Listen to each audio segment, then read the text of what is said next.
ৰাজু আপোনাৰ ওচৰলৈ আহিছোঁ এটা অতিকৈ দুৰ্ভাগ্যজনক ঘটনা সমগ্ৰ ৰাজ্যই মুহূৰ্তত কান্দিছে আৰু এই ঘটনাই এতিয়া শোকৰ ছাঁ পেলাইছে ৰাজ্য জুৰি কেনেদৰে ঘটনাটো সংঘটিত হৈছিল বৰ্তমান কেনেধৰণৰ পৰিৱেশ এই মুহূৰ্তত আপোনাৰ জৰিয়তে আমি জানিব বিচাৰিছোঁ প্ৰথম কথা হিমাশ্ৰী আপুনি সেইফালৰ পৰা কৈ থাকোঁতে ইফালৰ পৰা কান্দোনৰ ৰোল শুনা গৈছে পিছফালৰ পৰা কান্দোনৰ ৰোল ভাহি আহিছে আৰু এয়াই পৰিৱেশ এখন ঘৰত কাৰণ ঘৰখনৰ মৰমৰ যিগৰাকী ছোৱালী মুনু তেওঁক ঘৰত সকলোৱে মুনু বুলি মাতিছিল আৰু সেই মুনু অৰ্থাৎ নিশামণি হালৈ আৰু নাই নিশামণি হালৈৰ এইখন ঘৰ আৰু গোৰেশ্বৰৰ নিজ জাৰগাঁও এই জাৰগাঁৱত মই উপস্থিত আছোঁ আৰু প্ৰথমেই দেখুৱাব বিচাৰিছোঁ যিখিনি ছবি আচলতে সেইগৰাকী যিগৰাকী ৰাংঢালী যুৱতীগৰাকী ৰঙৰ সৈতে সদায় থাকি ভাল পোৱা ছোৱালীগৰাকী কিন্তু উভতি অহাৰ পিছত তেওঁৰ নিথৰ শৰীৰটো ৰাখিবৰ বাবে এই ঢাৰিখন ইতিমধ্যে ইয়াত ব্যৱস্থা কৰা হৈছে পিতৃ মাতৃয়ে বা ঘৰখনে কেতিয়াও নভবা নিশ্চিন্তা এটা ঘটনা আৰু পিতৃগৰাকীয়ে কিছু সময়ৰ পূৰ্বে জীয়ৰীলে তেওঁ ফোন লগাইছে নিশামণি হালৈৰ ফোনটো যিহেতু এতিয়ালৈকে পোৱা নাই গতিকে ফোন লগাই ক'তনো নিশামণি হালৈৰ ফোনটো আছে সেইটো জানিবৰ কাৰণেও পিতৃয়ে চেষ্টা কৰি আছে পিতৃয়ে নিজক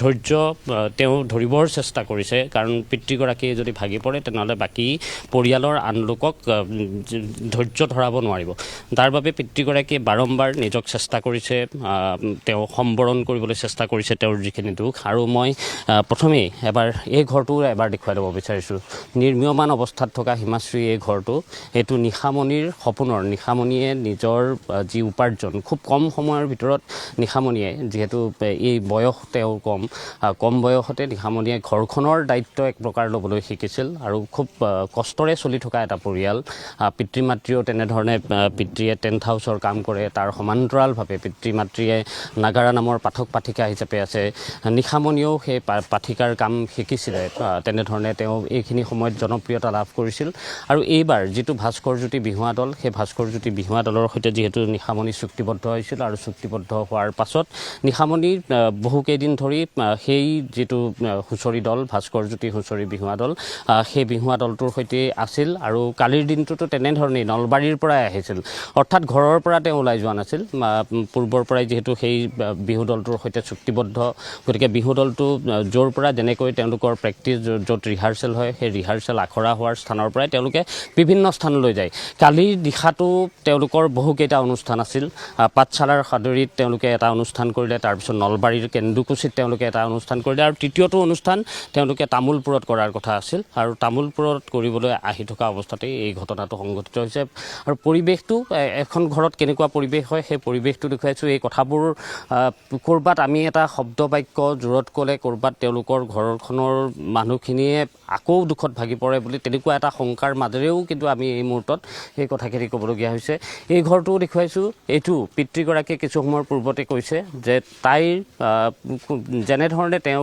বিভিন্ন কামৰ সৈতে এই ধৰক নাগাৰা নামৰ পাঠিকা হিচাপে বা বিহু কৰি য'ত যেনেকৈ বা তেওঁ ছ'চিয়েল মিডিয়াৰ যোগেদি তেওঁৰ যিখিনি উপাৰ্জন সেই উপাৰ্জনৰ ধনেৰে তেওঁ এনেধৰণেই এই ঘৰখন তেওঁ গঢ়িবলৈ চেষ্টা কৰিছিল সপোনৰ ঘৰখন পিতৃগৰাকীক আমি এই মুহূৰ্তত দেখুৱাব বিচাৰিছোঁ পিতৃগৰাকী আছে তাৰ লগতে গোৰেশ্বৰৰ এইবাৰ বিজেপিৰ প্ৰাৰ্থী ভিক্টৰ দাসক দেখিছোঁ তেওঁ খবৰ ল'বলৈ আহিছে ককাওক আইতাহঁত সকলো লোক এই মুহূৰ্তত ভাগি পৰিছে মই কৈছোঁৱেই সকলোৱে খুব মৰমত খুব ৰাংঢালী এগৰাকী যুৱতী আৰু গতিকে সেই ঘৰখনৰ সেই জীয়ৰীগৰাকীৰ এনেধৰণৰ যিটো খবৰ অৱশ্যে কোনো শুনিব নিবিচাৰে কোনো চাব নিবিচৰা এটা খবৰ সেই খবৰটো তেওঁলোকে পাইছে বিশ্বাস কৰিবলৈ টান পাইছে বিশ্বাস আৰু অবিশ্বাসৰ দোমোজাত বৰ্তমান এই গোটেই ঘৰখন আছে আৰু কিছু খবৰ আহিছে যে কিছু সময়ৰ পিছতেই নিথৰ দেহটো এই ঘৰখনলৈ লৈ অহা হ'ব আৰু সকলোৱে ইতিমধ্যে গমো পাইছে যে এই পৰিয়ালটোৰ বৰদেউতাকৰ পুত্ৰৰ কাইলৈৰ দিনটোত বিয়া আছে কাষতে সেই বিয়াৰ ৰভা কৰি থকা হৈছিলে কাইলৈৰ দিনটোত বিয়া হ'ব গতিকে হয়তো নিশামণি আজিৰ এই বিহু কৰাৰ পিছত হয়তো ঘৰলৈ ঘূৰি আহিলহেঁতেন বিয়াখনত তেওঁ থাকিলহেঁতেন কিন্তু এই যিটো খবৰ কালি নিশাৰ ভাগত অহা 1:30 বজাত পিতৃগৰাকীয়ে কোৱা মতে 1:30 বজাত তেওঁলোকে খবৰটো লাভ কৰিছিল যে নিশামণিৰ যিখন বাহন সেই বাহনখন দুৰ্ঘটনাত পতিত হৈছে তাৰপিছতে পিতৃ মাতৃ সকলো সেই সময়তেই গৈছিল বৰষুণৰ মাজেৰে তেওঁলোক গৈ সেই স্থানত উপস্থিত হৈছিল, সকলোৰে পৰা জনাৰ চেষ্টা কৰিছিল কি হৈছিল বা নিশামণি ঠিকে আছে নাই, মুনু ঠিকে আছে নাই।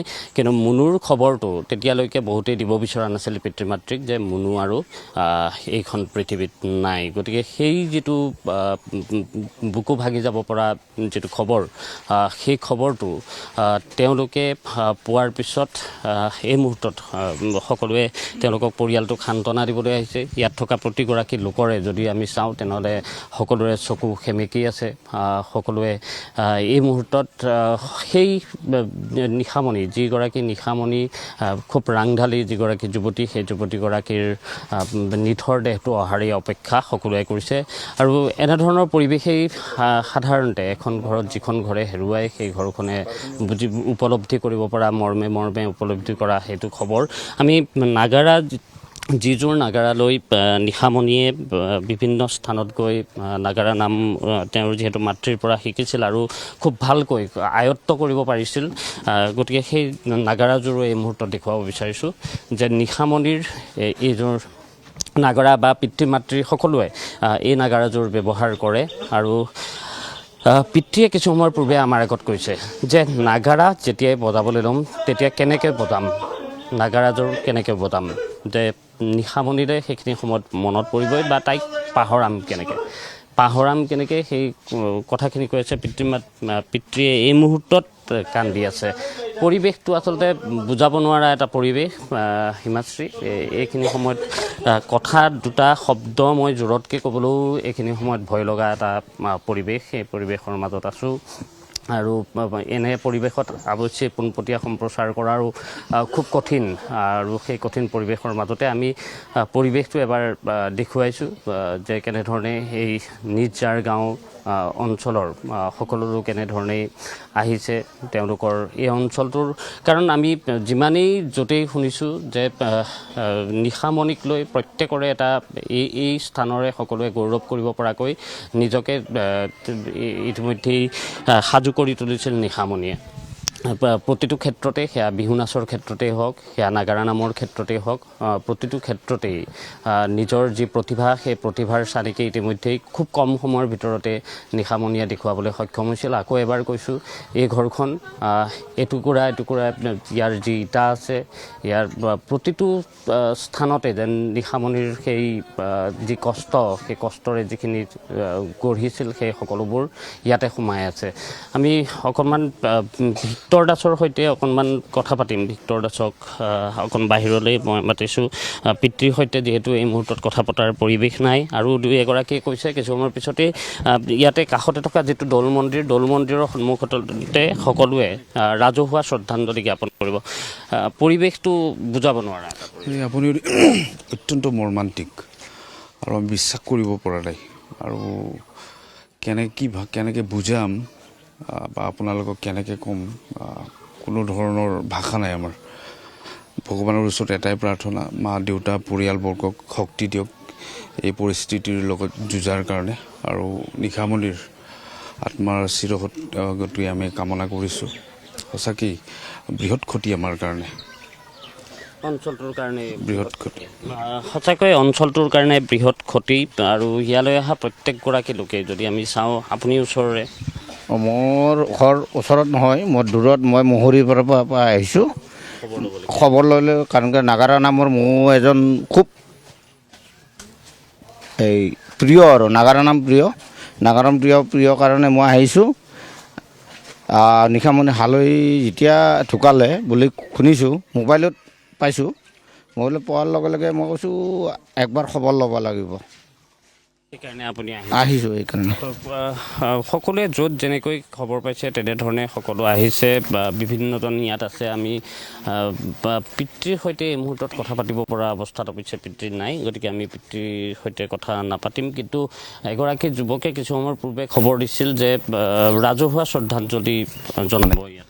হয়, আমাৰ নিজৰ গাঁৱৰ যি দৌল মন্দিৰ আছে আৰু বিহু সমিতিয়ে ৰাজহুৱাভাৱে আমি প্ৰথমে মানে গাঁৱৰ আগত যিহেতু মন্দিৰটো আছে, ইয়াত সোমোৱাৰ আগমুহূৰ্ততে আমি শ্ৰদ্ধাঞ্জলি জনোৱাৰ ব্যৱস্থা কৰিম।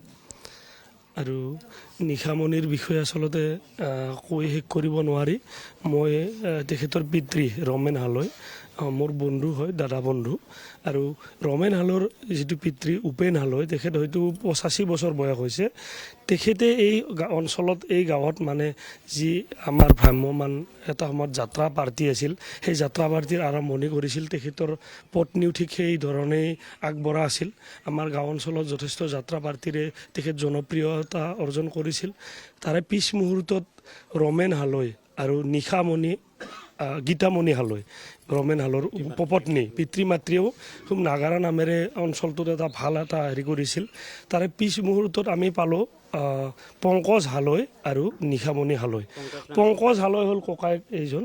পংকজ হালৈ একজন শিল্পী হয় আৰু ভ্ৰাম্যমানৰ সূৰ্য থিয়েটাৰৰ পৰা আদি কৰি বৰদৈচিলা আটাইখিনিৰে মানে নেপথ্য শিল্পী পংকজ হালৈ।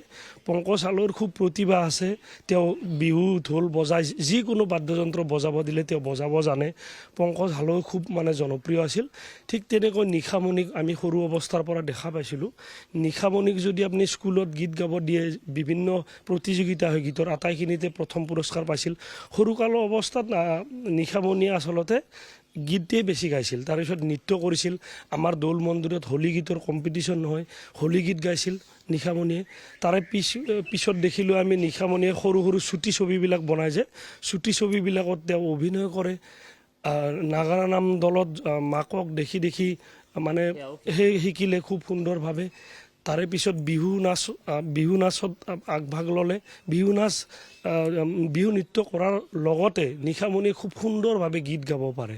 গতিকে আটাইখিনি মানে গুণৰ অধিকাৰী। আৰু আমাৰ অঞ্চলটোত মানে যদি চাই, এই পৰিয়ালটো আটাইতকৈ মানে সাংস্কৃতিক দিশত আগবঢ়া আছিল। গতিকে মই এই চেগতে, যিহেতু আপোনালোকে প্ৰচাৰ কৰি আছে, আমাৰ ভৱিষ্যত চৰকাৰ গঠন হ'ব যায় আছে, নতুন এখন চৰকাৰ 4 তাৰিখে অহা মাহৰ ৰিজাল্ট দিব। আমাৰ মুখ্যমন্ত্ৰী মহোদয়ে ইতিমধ্যে, প্ৰাক্তন মুখ্যমন্ত্ৰী মহোদয়েও ইতিমধ্যে সমবেদনা জ্ঞাপন কৰিছে ছ'চিয়েল মিডিয়া যোগে। গতিকে মই অনুৰোধ জনাব বিচাৰিছোঁ যে এনেকুৱা পৰিয়ালটোক যেন চৰকাৰ গঠন হোৱাৰ পিছ মুহূৰ্ততে যেন এটি সকাহ দিয়াৰ ব্যৱস্থা কৰে। লগতে আমাৰ বিজেপি দলৰ যি প্ৰাৰ্থী ভিক্টৰ কুমাৰ দাসদেৱ ইয়াতে আছে, আটাইখিনি ৰাইজে জানে। তেখেতক উপৰ্যুপৰি ৰাইজে ভোট দিছে, নিশ্চয় জয়ী হ'ব। তেখেতেও যেন এই পৰিয়ালটোক চোৱাৰ এটা ব্যৱস্থা কৰে। লগতে এই গাঁৱৰ যি চুপাৰ অহা ৰাস্তা বা মন্দিৰ, বিভিন্ন পিছপৰা হেৰি, গতিকে আটাইখিনি যেন নিশামণিৰ কাৰণে হ'লেও চৰকাৰখনে ভৱিষ্যত কৰি দিয়ে, এইখিনি সপোন পূৰণ কৰি দিয়ে, তাৰ বাবে মই অনুৰোধ জনাইছোঁ। হিমাশ্ৰী, এইটোৱেই কথা যে প্ৰত্যেকে সেই কথাটোকে হয়তো ক'ব। আৰু এই ক্ষেত্ৰত চৰকাৰলৈও আহ্বান, মানে নতুন যি চৰকাৰ হ'ব সেই চৰকাৰলৈও আহ্বান জনোৱা হৈছে যে এই ঘৰখনক যাতে চাই। কাৰণ মই প্ৰথমেই কৈছোঁ যে নিশামণিৰ সপোনৰ ঘৰ। আমি যদি চাওঁ, ইয়াৰ এই যে নিৰ্মীয়মান অৱস্থাত থকা যিটো ঘৰ, সেইটো নিশামণিৰ উপাৰ্জনৰ পৰাই। পিতৃয়ে কিছু সময়ৰ পূৰ্বে কৈছিল অকণমান তেওঁক কষ্ট দিয়া হ'ব, কষ্ট মাজেৰে মই অকণমান আপোনাৰ পৰা এইখিনি কথা জানিব বিচাৰিম যে খুব কম বয়সতে কিন্তু নিশামণিয়ে এই ঘৰটো গঢ়িবৰ কাৰণে, এইটো ঘৰ, সেইখিনিৰ কাৰণেও তেওঁ কাম কৰিছিলে। তাৰমানে কথা হ'ল, আচলতে চৰকাৰী ঘৰ আছিল। চৰকাৰী নিয়ম মতে আমি 1,30,000 টকা পাইছিলোঁ। কিন্তু 1,30,000 টকাৰ ঘৰটো আচলতে আমাৰ নিশামণি অলপ লাজু কৰিছিল। এইকাৰণে তাই যিহেতুকে নামৰ জগতখনত আহিল, সাংস্কৃতিক জগতখনত আহিল, তাই মোক কৈ আছিল, দেউতা ডাঙৰকৈ বনাম, যি পইচা লাগে আমি খৰচ কৰিম। সেই হিচাপত মাইনাই বহুত পইচা দিছে এই ঘৰটোত। আৰু ককা আইতাক থকা ঘৰটো এইটো আছিলে। এইটো ঘৰত মানে তলিটো প্লাষ্টাৰ হোৱা নাছিল, চব মাইনাই কৰিছে। তো মই 1 টকাও দিয়া নাই, তাই দিব লগা আছিল। তাল একজন নাছিলে, মানে তাইক ডাঙৰ তাল লাগে, 16 তাল লাগে। সৰু তাল তাইৰ হাতত নুঠেই। আজিকালি চব ফেশ্বন হৈ গৈছে, ডাঙৰ তাল মাৰা। তাল আনি দিলোঁ তাক একযোৰ। মই আনি দিছোঁ যদিও পইচা তাইৰ, গোটেইখিনি তাইহে কৰিছে।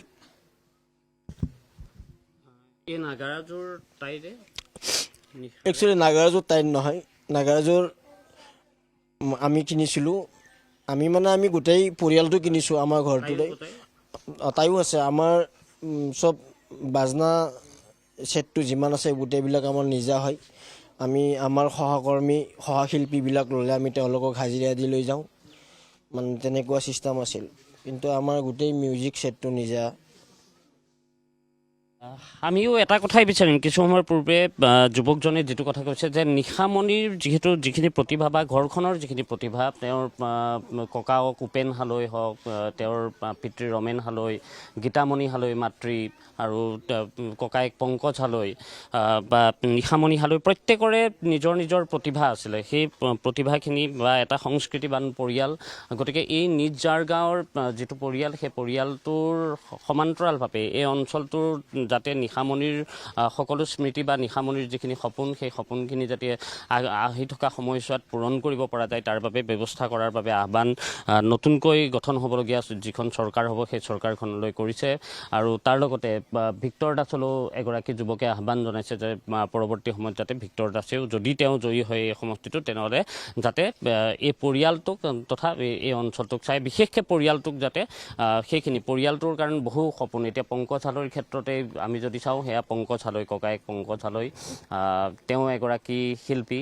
গতিকে সেই শিল্পীগৰাকী এই মুহূৰ্তত এনেধৰণে, যিহেতু ভগ্নীৰ ককায়েক এজনৰ যিখিনি সপোন থাকে যে এইখন ঘৰৰ পৰা কেতিয়াবা যদি উলিয়াই দিয়ে, তেনেহ'লে ঘৰৰ পৰা ভনীয়েকক মাহ হালধি সানি ভালকৈ উলিয়াই দিব, এগৰাকী কন্যা হিচাপে উলিয়াই দিব ছোৱালীজনীকে।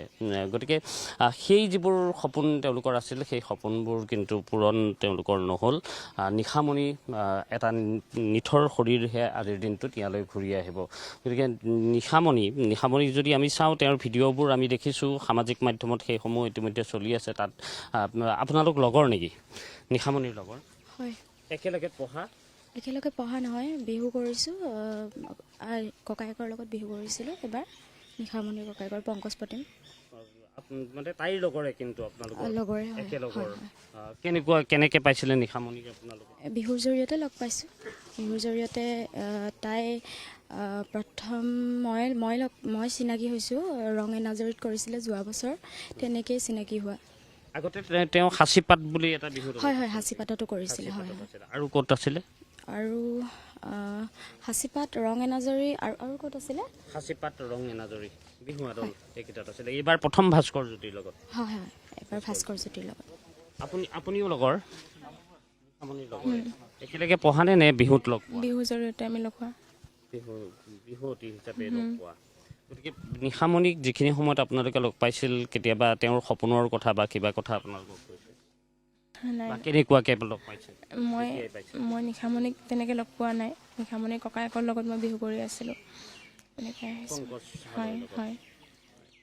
কালি আপোনালোকৰো বিহু আছিল নেকি? আছিলে, একেলগে আছিলে। আমি বিহু কৰি তাৰ পৰা ওলাইছিলোঁ, তাৰপিছত তেওঁলোকে গৈছিলে তাতে বিহু কৰিবলৈ। বিহুতে ককায়েক মানে পংকজৰ বিহু মৰা হৈ গ'ল, তাত আপোনালোকৰ হৈ গ'ল, তেওঁলোক যোৱা কথা আছিল তালৈ? হয়। নিজ জাৰ গাঁৱৰ এই পৰিয়ালটোৰ কাষলৈ এতিয়া সকলো এনেধৰণে আহিছে। আৰু এইসকল দুগৰাকী আমি যুৱতী, তেওঁলোকেও বিহুৱতী, তেওঁলোকেও নিশামণিৰ সৈতে নহয় অৱশ্যে, পংকজ হালৈ ককায়েকৰ যিটো বিহু দল আছে, সেই বিহু দলৰ সৈতে তেওঁলোক জড়িত। আৰু নিশামণিক তেওঁলোকে কোনো এগৰাকীয়ে পাইছে, এগৰাকীয়ে অৱশ্যেই পোৱা নাই। তাৰ মাজতে সকলোৱে এটা কথাই এতিয়া বিচাৰিছে যে নিশামণিৰ যিখিনি আধৰুৱা সপোন, সেই আধৰুৱা সপোনখিনি যাতে পৰৱৰ্তী সময়ত পূৰ্ণ হয়। আমি পুনৰবাৰ সেই চোতালখন দেখুৱাইছোঁ, যিখন চোতালৰ পৰা হয়তো নিশামণিক খুব সুন্দৰকৈ পৰৱৰ্তী সময়ত এইখন ঘৰৰ পৰা বিয়া দি কেতিয়াবা উলিয়াই দিয়াৰ কথা আছিল, বা এইখন ঘৰে বিভিন্ন সপোন নিশামণিক লৈ দেখিছিল বা নিশামণিয়ে সমান্তৰালভাৱে দেখিছিল। সেই পৰিয়ালটো এতিয়া এনেধৰণেই শোকস্তব্ধ, শোকাকুল এক পৰিৱেশৰ মাজত আছে। আৰু পিতৃগৰাকীয়ে নিজক যথেষ্ট সম্বৰণ কৰিবলৈ চেষ্টা কৰিছে। ককায়েকে চেষ্টা কৰিছে, ককাওক উপেন হালৈয়ে চেষ্টা কৰিছে, আইতাকে এতিয়াও ভিতৰত কান্দি আছে, মাতৃয়ে কান্দি আছে। আৰু সেই কান্দোনৰ মাজত ইয়াৰ প্ৰতিখন ঘৰৰ, এই অঞ্চলৰ প্ৰতিগৰাকী লোকেই এতিয়া তেওঁলোক শোকবিহ্বল হৈ আছে। প্ৰত্যেকৰে চকু পানী আমি দেখিছোঁ, তেওঁলোকৰ বুকুত এটা ধুমুহা আমি এই মুহূৰ্তত দেখিছোঁ। আৰু গতিকে আমি অকণমান কৈ দিব নেকি? মানে তাইলৈ কি বেয়া লাগিছে। তাই বিভিন্ন মানে নামৰ অনুষ্ঠান গাবৰ কাৰণে ফটো তুলিব লাগে তাই মানে কম দিনত মানে এটা আইফোন লৈছিল মানে ফটো হেৰি কৰাৰ কাৰণে আৰু যিটো মানে বিহু দলটিত যাই পেলাই কিবা এটা যে মজুৰি পায় তাৰ পৰা আইফোনটো লৈছিল সেইটো খুব দুখ লগা কথা আৰু গতিকে আমি বিচাৰি পোৱা নাই এতিয়াও লগতে ভিডিঅ' চিডিঅ' তেওঁ কৰি সামাজিক মাধ্যমৰ যোগেদিও তেওঁ ফেচবুকৰ পৰা যোৱা মাহত 7,000 টকা পাইছিল আটাইকেইটা হেৰিতে আছে ইউটিউবত আছে গোটেইখিনিৰ পৰা এটা ভাল উপাৰ্জন পাইছিল আৰু আজি বিহুৰ দুদিন আগত মই আহিছিলোঁ মানে তেওঁ নাম লিখাৰ কাৰণে বহি লাগে কাৰণে মই এটা সুন্দৰ ডায়েৰী এটা গিফ্ট দিছিলোঁ আৰু তাই কৈছিল চব নাম ইয়াতে লিখিম আৰু ঘৰটোৰ বিষয়ে তেওঁ কৈছিল যে মই আজিকালি নতুন ধৰণৰ ফ্ল'ৰ ওলাইছে টাইলছ নহয় আৰু বেলেগ ধৰণৰ চিলিং টিলিং ঠিক এই ধৰণে কৰিব লাহে লাহে ভাল এটা হেৰি কৰিছিল খুব দুখ লাগে আৰু ৰমেন হালৰ পৰিয়ালটো অতি কষ্ট কৰি এই গাঁৱত মানে হেৰি কৰি আছিল আৰু জানে এই দিশত কালচাৰেল দিশত জড়িত পৰিয়ালৰ কিমান অসুবিধা হয় চলাত সেনেকৈ চলি পেলাই সংগ্ৰাম কৰি আজি এই অৱস্থা পাইছিল আৰু মই মন কৰিছিলোঁ আজি 6 মাহমানৰ পৰা মাক দেউতাকৰ মুখত এটা হাঁহি আছিল আৰু তাইৰ কাৰণে আৰু নিশামণিয়ে হাঁহি গুজি দিবলৈ সক্ষম হৈছিল হিমাশ্ৰী আৰু সেইটোৱেই আৰু এনেকুৱা ধৰণৰ সংস্কৃতিবান পৰিয়াল আৰু যিবোৰে গাঁৱত থলুৱা যিসকল শিল্পী আছে সেই শিল্পীসকলৰ বহু সময়ত তেওঁলোকৰ যদি আমি চাওঁ তেনেহ'লে জীৱন সংগ্ৰাম তেওঁলোকৰ যথেষ্ট কঠিন এক সংগ্ৰামৰ মাজেৰে তেওঁলোকৰ পৰিয়াল তেওঁলোকে পোহপাল দি থাকে আৰু সেই পৰিয়াল পোহপাল দি থকা অৱস্থাত নিশামণিয়ে কিন্তু বহু সপোন দেখিছিল সপোন বহুকেইটা দেখি তেওঁ ঘৰখনক কেনেধৰণে ঠিক কৰিব ঘৰখন কেনেধৰণে আগুৱাই লৈ যাব এই সপোনবোৰ প্ৰত্যেকখন সৰু সৰু ঘৰত আমি তেনেধৰণৰ দেখোঁ মাতৃগৰাকী এই মুহূৰ্তত আমি মাতৃগৰাকী বাহিৰলৈ ওলাইছে কিছু সময়ৰ পিছতে যিহেতু নিশামণি আহি পাবহি গতিকে নিশামণিৰ অহাৰ অপেক্ষা সকলোৱে কৰিছে আৰু সেইখিনি সময়ত আৰু কেইটামান হয়তো মুহূৰ্ত তাৰপিছতেই নিশামণিৰ যিটো নিথৰ দেহ সেই নিথৰ দেহটো এই স্থান আহি পাবহি ভিতৰত থাকি কথা কোৱাৰ হিমাশ্ৰী পৰিৱেশটো নাই গতিকে মই বাহিৰলৈ ওলাই আহিছোঁ মাতৃগৰাকীৰ ওচৰত বেছি সময় থাকিব নোৱাৰি মাতৃগৰাকী গীতামণি হালৈ ভিতৰৰ পৰা বাহিৰলৈ উলিয়াই অনা হৈছে পিতৃগৰাকীয়ে কান্দি আছে কোনোবাই ওচৰলৈ ভাতখন থ'লেই পিতৃয়ে কান্দে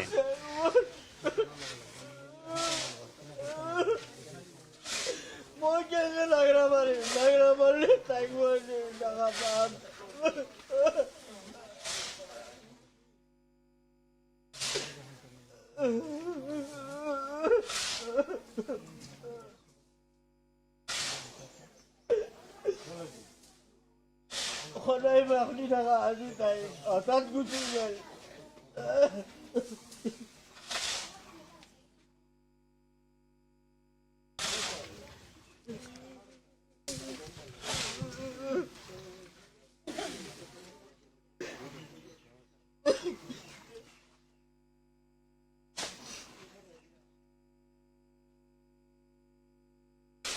ইমানকেইটা ছোৱালীৰ ভিতৰত আমাৰ তাইৰ নামটো আছিলে আৰুতো একো হোৱা নাই বিশেষ আমাৰ তাই গুচি গ'ল কিবা এটা হ'লেও কথা নাছিল তাতে ভাঙি যোৱা এখন হয় না মানুহটো গুচি গ'ল সদায় আমি হৰি নামে লৈ থাকোঁ প্ৰভুৰ নামে সদায় লৈ থাকোঁ কিন্তু আমাক হিংসা কৰিলা প্ৰভু মোৰ বাচাক লৈ গুচি গ'ল মই কিজানি অহংকাৰ কৰিছিলোঁ তাইৰ কাৰণে কাৰণ তাই বহুত কিবা কিবি কৰিছিল সেইকাৰণে মোৰ অহংকাৰৰ মানে সেই পতন উঠাই দিলে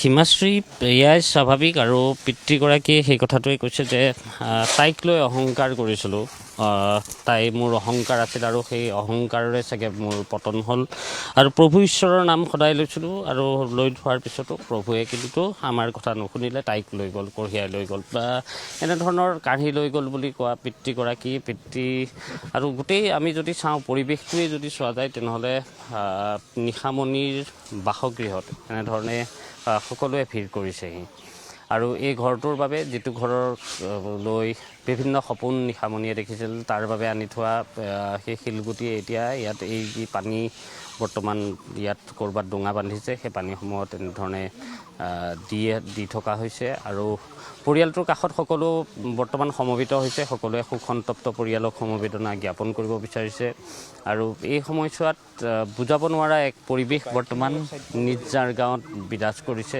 আৰু কেইটামান মুহূৰ্ত তাৰপিছত এই নিজজাৰ গাঁৱৰ এই ঘৰখনলৈ উপেন হালৈ, ৰমেন হালৈৰ ঘৰখনলৈ অৰ্থাৎ নিশামণি হালৈ, মুনু, কোনোবাই মাইনা বুলি মতা সেই নিশামণি নিথৰ দেহটো কিছু সময়ৰ পাছতে আহি এই স্থান পাবহি।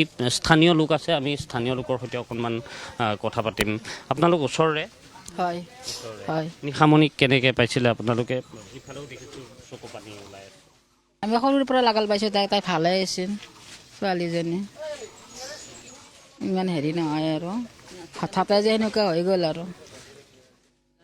নাচি সৰুৰ পৰাই বহুত হেৰি আছিল, মাতটোও ভাল, এনেকৈ ঘূৰি ফুৰে তাই আৰু হঠাৎ যে এনেকুৱা হ'ব কাই জানো।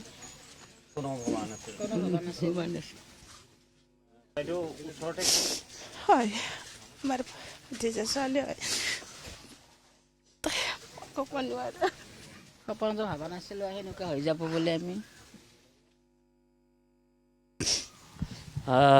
হিমাশ্ৰী, গোটেই গাঁওখনৰ সকলো লোক ওলাই আহিছে, দূৰৰ পৰাও আহিছে। এগৰাকী পাইছোঁ, তেওঁ মোবাইলত সেই ছবি দেখিছে, দেখাৰ পিছতে নিশামণিৰ খবৰ ল'বৰ বাবে এই স্থান পাইছেহি।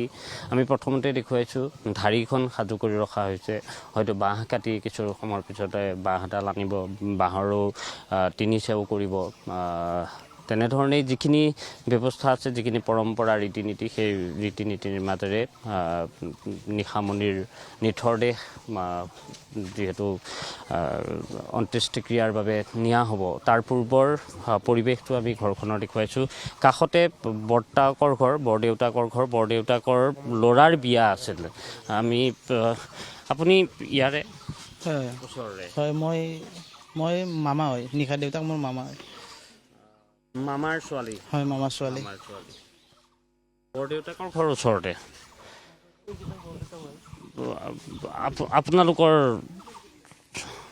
আপোনাৰ ভতিজা নেকি? আমাৰ ভতিজা হয়, তেওঁ নিশামণি ল'ৰাৰ বিয়া আছিল নেকি? মোৰ ল'ৰা মোতকৈ যিটো ডাঙৰ হেৰি ভাই, তেখেতৰ ল'ৰা আছিল। ভতিজাৰ বিয়া আৰু এই 26 তাৰিখ আছিল ইংৰাজীৰ, অসমীয়া 26 আৰু অসমীয়াৰ 12 তাৰিখ। বিয়াৰ প্ৰায় প্ৰস্তুতি শেষ হৈছিলে, আমি কালি জোৰোণ দি আহিলোঁ গান্ধীবাৰীত। এতিয়া আজি এই ঘটনাটো ঘটিলে আৰু বিয়াখন পিছ হৈ গ'ল আৰু। সেইখন ঘৰতে খুব ফূৰ্তি হয়তো কৰিলেহেঁতেন। কুলদীপ আছে, মই কুলদীপৰ সৈতে কুলদীপ ঘৰখনৰ পৰিৱেশ দেখিছোঁ, মানুহখিনিৰ সৈতে কথা পাতিব পৰা পৰিৱেশো সকলোৰে সৈতে নাই। বিয়া ঘৰলৈ আপুনি গৈছিল? হয়, গৈছিলোঁ। কালি অহা কাইলৈৰ দিনটোত বিয়া আছিলে, তেওঁলোকৰ বৰদেউতাকৰ ল'ৰা আচলতে বিয়া আছিলে আৰু সকলোখিনি প্ৰস্তুতি তেওঁলোকৰ সম্পন্ন হৈছিল আৰু উলহ মালহেৰে তেওঁলোকে বিয়াখন পালন কৰিলে হয়। আৰু নিশাৰ ভিতৰতে যিহেতু এই দুখৰ খবৰটো আহিলে, এতিয়া বিয়াখনো স্থগিত ৰাখিবলগীয়া হৈছে তেওঁলোকে। পিতৃয়ে কিছু সময়ৰ পূৰ্বে কৈছে যে নিশামণি তেওঁৰ বাবে অহংকাৰ আছিল, এক অহংকাৰ। বিভিন্নজনৰ আগত তেওঁ অহংকাৰ কৰিছিল, গৰ্ব কৰিছিল যে নিশামণি মোৰ ছোৱালীয়ে অমুক কৰিব পাৰে, মোৰ ছোৱালীয়ে তমুক কৰিব পাৰে। আৰু প্ৰত্যেক পিতৃ মাতৃয়ে ভাল কাম যেতিয়া কোনোবাই কৰি থাকে, পিতৃ মাতৃয়ে গৌৰৱৰে কয় সেই কথা। অহংকাৰ পিতৃ মাতৃৰ হোৱাও স্বাভাৱিক, তেনেধৰণে হয়। কিন্তু পিতৃয়ে কৈছে হয়তো সেই যি অহংকাৰ, কন্যা গৰাকীক লৈ, নিজৰ জীয়ৰীক লৈ যি অহংকাৰ আছিল, আৰু সেই অহংকাৰে হয়তো ভগৱানে ক'ৰবাত চাব নিবিচাৰিলে আৰু ভগৱানৰ নাম তেওঁলোকে সদায় লোৱাৰ কথা কৈছে যে স্তুতি তেওঁলোকে কৰে বা নিশামণিও তেনেধৰণে কৰে কিন্তু সেই নিশামণি কালিৰ দিনটোত কিয় কাঢ়ি লৈ গ'ল পিতৃগৰাকীয়ে ভগৱানলৈ সেই প্ৰশ্ন তুলিছে আৰু গোটেই পৰিৱেশটো যদি গাঁওখনৰ চাওঁ তেনেহ'লে নিজ গাঁৱত এতিয়া যদি চোৱা যায় তেনেহ'লে প্ৰতি চকুত সেই চকুলো আছে বুকু সেমেকা চকু সেমেকা আৰু সেই তাৰ মাজেৰে প্ৰত্যেকেই এতিয়া অপেক্ষা কৰিছে আপোনালোকৰ লগৰ নেকি নিশামণি নহয় নিশামণি মোৰ ভণ্টি হয় মানে মোৰ লগৰ ভণ্টি হয় পংকজৰ মোৰ সহপাঠী আছিল এটা সময়ত পৰিয়ালটোৰ লগত এটা সম্পৰ্ক আছিল বা একেলগে পঢ়িছিলোঁ পংকজৰ লগত আমি সৰুৰ পৰা পাইছোঁ তাইক নাচ গান সৰুৰ পৰা তাই পাকৈত ইতিমধ্যে তেওঁ বিগত কেইবাবছৰ থিয়েটাৰত জড়িত আছিল থিয়েটাৰত নৃত্য কৰিছিল নামত আগ্ৰহী আছিল ভাল নাম গাইছিল গতিকে আজি যিটো ঘটনা হ'ল এইটো আমি মানি ল'ব পৰা নাই কিন্তু যিটো সত্য মৃত্যুটো যিটো সত্য গতিকে এইটো মানি ল'ব লাগিব আৰু সেইটোৱে কঠিন সত্য আচলতে যিটো সত্য সেই সত্যক মানি ল'ব নোৱাৰি কিন্তু তাৰপিছতো মানি ল'বলৈও বাধ্য আৰু পিতৃ বা পৰিয়ালটোৰ বাবে সেয়াই হৈছে যে সত্য বুলি তেওঁলোকেও জানে যে এয়াই সত্য আৰু ইয়াৰ পিছত আৰু বেলেগ কথা একো হ'ব নোৱাৰে তাৰপিছতো কিন্তু সেই সত্যক জানিও এনেধৰণৰ যেতিয়া এটা পৰিয়ালে নিজৰ আপোনগৰাকীক হেৰুৱাই তাৰপিছত সেই সত্যক ক'ৰবাত মানি ল'বলৈ নিবিচাৰে সেয়াই স্বাভাৱিক আৰু এই পৰিয়ালটো আমি দেখুৱাইছোঁ যে ৰমেন হালৈ হওক তেওঁৰ পত্নী গীতামণি হালৈ হওক অৰ্থাৎ নিশামণিৰ পিতৃ মাতৃ ককাক উপেন হালৈ আইতাওক ককায়েক পংকজ হালৈ বা ইয়াৰ গাঁওবাসী আমি যদি চাওঁ প্ৰতি চকুতে আপুনি দেখিব যে সেই চকু পানী প্ৰত্যেকেই এই গোটেই খবৰটো তেওঁলোকে কোনো মানি ল'ব পৰা নাই এই সত্যক মানি ল'ব পৰা নাই আৰু সেই সত্যৰ সৈতে মুখামুখি হ'বৰ বাবেও এতিয়া যিহেতু ইয়াৰ পিছৰ যিটো পৰিৱেশ ইয়ালৈ যেতিয়া নিথৰ দেহটো আহিব তাৰ পিছৰ যিটো পৰিৱেশ সেই পৰিৱেশৰ বাবেও সকলোৱে নিজকে ক'ৰবাত প্ৰস্তুত কৰিছে পিতৃগৰাকীয়েও নিজকে প্ৰস্তুত কৰিছে পিতৃগৰাকীয়ে নিজক চম্ভালিবলৈ চেষ্টা কৰিছে যে এই সময়ছোৱাত পিতৃগৰাকীয়ে যদি নিজেই ধৈৰ্য নধৰে তেনেহ'লে তেওঁ বিশেষকৈ নিশামণিৰ মাতৃৰ যিটো অৱস্থা আমি দেখিছোঁ যে নিশামণিৰ মাতৃ যথেষ্ট শোকত ভাগি পৰিছে আইতাওক ভাগি পৰিছে এইখিনি সময়ত পিতৃৰ ধৈৰ্য ধৰিব লাগিব পিতৃয়ে গতিকে পিতৃয়ে সেই চেষ্টা অৱশ্যেই কৰি আছে পিতৃয়ে নিজক যিমান পাৰি সামৰিবলৈ চেষ্টা কৰিছে তেওঁৰ যিখিনি বেদনা সেইখিনি ক'ৰবাত অকণমান বুকুত শিল থৈ হ'লেও এইখিনি সময়ত তেওঁ এই যি কঠিন সময়খিনি আহি আছে তাৰ বাবে নিজকে সাজু কৰিছে আৰু গোটেই পৰিৱেশটো যদি চোৱা যায় এক বুজাব নোৱাৰা পৰিৱেশ এই মুহূৰ্তত এই নিজ যাৰ গাঁৱৰ এই ঘৰখনত বিৰাজ কৰিছে